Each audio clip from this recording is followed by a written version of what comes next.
పూజను భక్తులకే అక్షరాలు లిఖించేది పూజనం భవబంధములన్నీ తొలగి శివుని చేర్చు పూజనము భవబంధములన్నీ తొలగి శివుని చేర్చు పూజనము పునరావృత్తము కాని అక్షయమీ పూజనము పునరావృత్తము కాని అక్షయమీ పూజనము.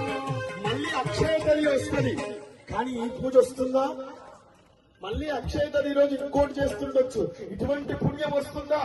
ఎట్టి పరిస్థితుల్లో మన జీవితంలో రానటువంటి పుణ్యాన్ని ఇప్పుడు అనుభవించబోతున్నాం.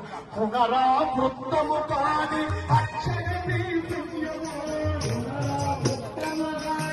అక్షయమీ పుణ్యము మహేశ్వరుని సన్నిధిలో మరపురాని పూజనము మహేశ్వరుని సన్నిధిలో మరపురాని పూజనము ఆద్యశిలా స్థాపనం ఆశ్రమానికే సాధ్యం ఆద్యశిలా పూజనం ఆశ్రమానికే సాధ్యం ఆద్యశిలా స్థాపనం